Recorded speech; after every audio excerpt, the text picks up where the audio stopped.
উচ্চতা প্রায় 17,800 ফুট। ছোট্ট একটা রঙিন হ্রদ যা বিশ্বের দ্বিতীয় স্থানটি দখলে রেখেছে। অক্সিজেনের মাত্রা অনেকটাই কম। মানুষ অসুস্থ হচ্ছে, তবুও যাচ্ছে। টাক পড়া সব পাহাড় আর নীল আকাশের ছাউনি, তারই নিচ দিয়ে কালো পিচের রাস্তা। ওরা তো বলেন, এ দেখিয়ে স্যার আমারা মিনি লাদাখ। কোথাও কোথাও নতুন রাস্তা তৈরি হচ্ছে। পাশ কাটিয়ে যেতে জাইলো কিংবা বোলেরো কিংবা বাইক সবাইকেই কসরত করতে হচ্ছে। শেষ 1 কিমি রাস্তা তো কোনো রাস্তাই নেই। চড়াই রাস্তাটুকু উঠতে গাড়ির স্টার্ট বন্ধ হয়ে যায়। কি অদ্ভুত মায়াবী টান প্রকৃতির। একবার ঢু না মারলেই নয়। সুতরাং সিদ্ধান্ত যখন নিয়েছি, যাবই। ড্রাইভারের সাবধান বাণী উপেক্ষা করলাম। देखिए भाई साहब, हम लोग बहुत दूर से आया वो लेक देखने के लिए, इसलिए तुम्हारा साथ चाहिए। ठीक है, लेकिन रेस्पॉन्सिबल आपको ही होगा। আপদকালীন সময়ে এইভাবে অনেকেই এসেছি, অতএব গায়ে মাখলাম না।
আটাশে মে 2023। আমাদের জার্নিটা খুব একটা সুখকর ছিল না।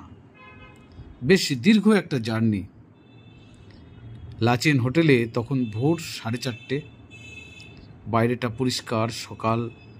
পাহাড়ের সকাল আমাদের মতো 6টা কিংবা 8টায় নয়।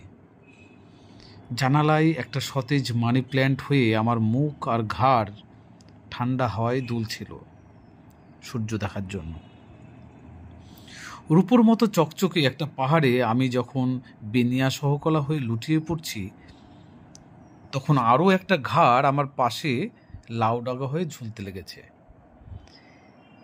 বিড়ি দিয়ে বন্ধুদের থামানো যায়, সময়কে নয়। অগত্যা হুটোপুটি করে প্রস্তুত হলাম সকলে। আমাদের 4 প্রাণীর মধ্যে 2টি প্রাণী তখন, বাকি 2টির একটি ঘোড়া অপরটি ঘটি, যেখানে বসছে আর উঠছে না, কাঁধে করে তুলতে হচ্ছিল। সকাল 7টায় গাড়ি চলতে শুরু করে কালাপাথরের উদ্দেশ্যে। সেখান থেকে আমাদের যাত্রা হবে গুরুদংমার। 29শে মে লাচেন হোটেল থেকে আমরা সকাল 7টা নাগাদ বেরিয়ে পড়লাম। আমাদের প্রথম গন্তব্য ছিল কালাপাথর।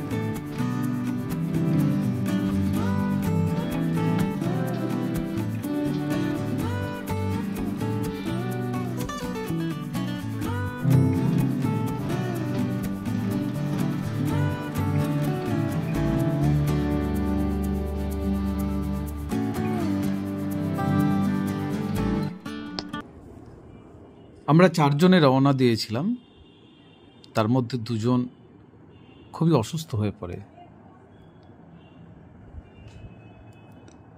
যে আবেগ, যে উৎকণ্ঠা আমাকে ঘুমোতে দেয়নি, তার হাতে প্রাণটা এক প্রকার সঁপে দিয়ে 2টি অসুস্থ মানুষকে সাথে নিয়ে এগিয়ে চললাম।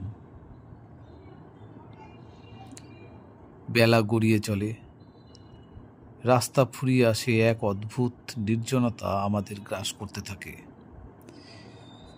স্থানে স্থানে সেনাবাহিনীর বাংকার, ট্যাঙ্ক চোখে পড়তে লাগলো।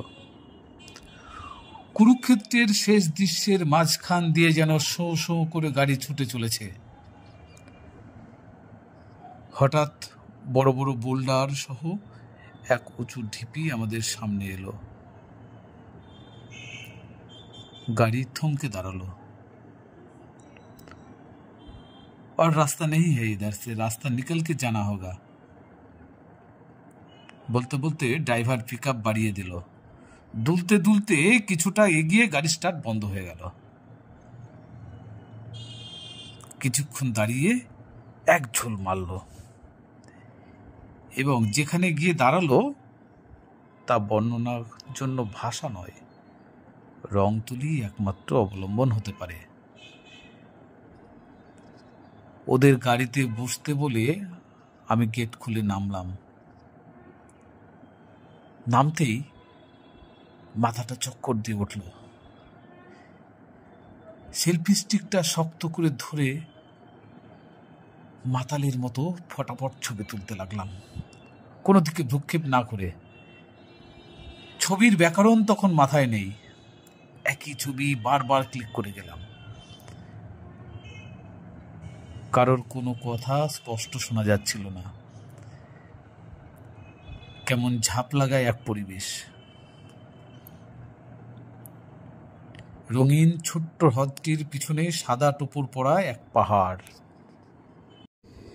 চীন তিব্বতীয় সীমান্তের বরফ বেষ্টিত ওই পাহাড়টি থেকেই একটি নদী এসে এই হ্রদে মিশেছে। ওইটি TOS লাম্বু নদী। গুরু পদ্মসম্ভবা এই পথেই এসে এখানকার জনমানসের কান্না শুনেছিলেন। তার হাতের স্পর্শেই এই হ্রদের জমে থাকা বরফ জলে পরিণত হয় এবং স্থানীয় মানুষেরা তখন জল পান করে প্রাণ ফিরে পান।